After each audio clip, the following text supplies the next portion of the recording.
Hello and welcome to Arnie's Short Stories. I hope you enjoy this story. I'm going to try and upload a new story each day. The Horror Under St. Catherine's Lighthouse. The Isle of Wight was cloaked in mist, the kind that seemed to swallow sound and sight alike. Holly Arnold gripped the wheel of her battered car, her knuckles white as she navigated the winding road toward St. Catherine's Lighthouse. The towering structure loomed ahead, its light slicing through the gloom in rhythmic, almost hypnotic pulses. She had always found lighthouses enchanting, but tonight St. Catherine's felt less like a guardian of the seas and more like a sentinel standing watch over something it dared not let escape. The letter had arrived 2 days prior, its words penned in a trembling hand. "Holly, you must come to the lighthouse. There's something beneath it, something waking up. Only you can stop it. Please hurry." It was unsigned, but Holly recognized the handwriting as her uncle's. Uncle Graham had been the keeper of St. Catherine's for decades, a solitary man who rarely ventured beyond the lighthouse grounds. She hadn't seen him in years, but the urgency in his words compelled her to make the trip. The fog thickened as she approached, muffling the crash of the waves against the rocky shore. She parked the car and stepped out, her boots crunching on the gravel.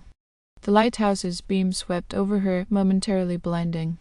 When her vision cleared, she saw the door to the keeper's cottage ajar, the interior dark. "Uncle Graham," she called. The air was damp and carried the faint metallic tang of seawater. The cottage was in disarray, books and papers strewn across every surface. A map of the lighthouse's foundations was pinned to the wall, marked with frantic red circles and annotations. One phrase caught her eye: "The seal is weakening." A low groan echoed from the direction of the lighthouse tower. Holly's pulse quickened. Grabbing a flashlight from the cluttered desk, she made her way toward the sound. The tower's door creaked open with a reluctant moan, revealing a spiral staircase that descended into the earth. "Uncle Graham," she called again. She descended cautiously, each step reverberating through the narrow shaft. The air grew colder, carrying a faint, sulphurous odor. At the bottom, she found herself in a cavernous chamber carved from the bedrock. The walls were slick with moisture, and the floor was etched with sigils that pulsed faintly with an eerie, greenish light. In the center of the room stood her uncle, his frail figure dwarfed by the massive stone slab before him. The slab was cracked, and something black and viscous seeped through the fissures. "Oh, Holly, you came," Graham said. He turned to face her, his eyes hollow and ringed with shadows. "It's too late. The seal, it's breaking." "What seal? What is this place?" she demanded, but before he could answer, a deep, guttural sound resonated through the chamber, a noise that seemed to emanate from the very earth itself. The black substance began to writhe, taking on a vaguely humanoid form. Eyes, dozens of them, blinked open across its shifting surface, glowing with malevolent intelligence.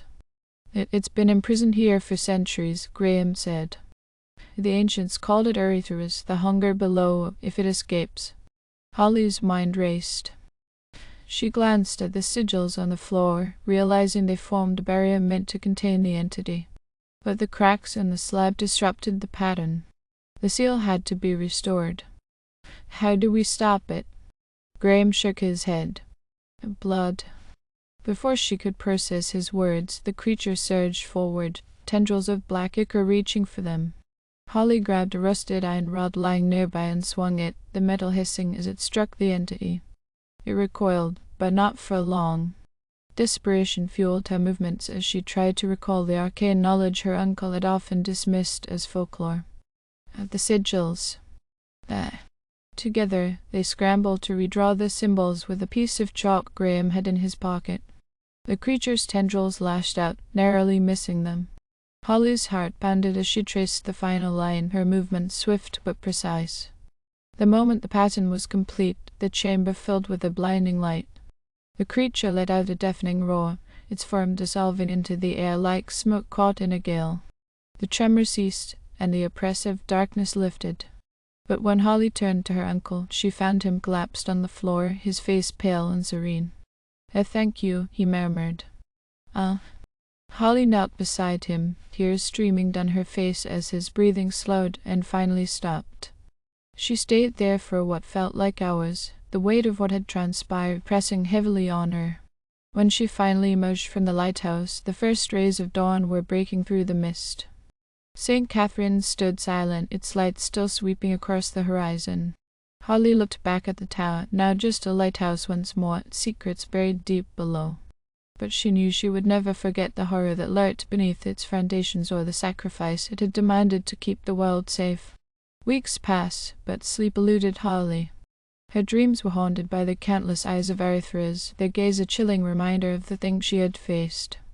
Then, one night, as the winds howled around her small flat, she received another letter. This one bore no handwriting, only a single, blood-red sigil pressed into the parchment. She unfolded it with trembling hands. The message inside was brief: the seal is not permanent. It must be reinforced. The next evening, Holly returned to the lighthouse. This time she carried a backpack filled with supplies, candles, salt, and books she had borrowed from an occult shop in town. The shopkeeper had given her a knowing look, as if she understood what Holly was up against. Inside the lighthouse, the atmosphere felt heavier, as if the building itself resented her intrusion. As she descended the stairs, she heard faint whispers, a cacophony of voices layering over each other. They spoke no language she understood, but their intent was clear. They were calling to her. At the bottom of the stairs, the sigils on the floor had dimmed, and the crack in the slab had widened. Earth's essence lingered in the air, a dark, oppressive force. Holly lit the candles and began the ritual she had spent weeks preparing. Each word she spoke felt like it cost her a piece of herself, the ancient phrases scraping against her mind. As she worked, the whispers grew louder, forming coherent words. "Holly, join us, become hosts," she faltered, the voice's seductive pull almost overwhelming. But then she thought of her uncle, of the sacrifice he had made. Gritting her teeth, she poured salt along the edges of the sigils, reinforcing the barrier. The voices screamed in unison, a sound that made her ears bleed, but she didn't stop. When the final word of the ritual left her lips, the chamber erupted in light once more. When the light faded, the crack was gone, the sigils glowing brightly. But Holly knew this was only a temporary victory. The hunger of Earthers was eternal, and its whispers would always find a way to reach her. As she ascended the stairs, the weight of her responsibility settled over her. St. Catherine's lighthouse was no longer just a landmark. It was a prison, and she was its warden.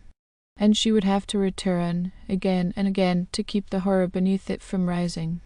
Thank you for listening. I hope you enjoyed this story.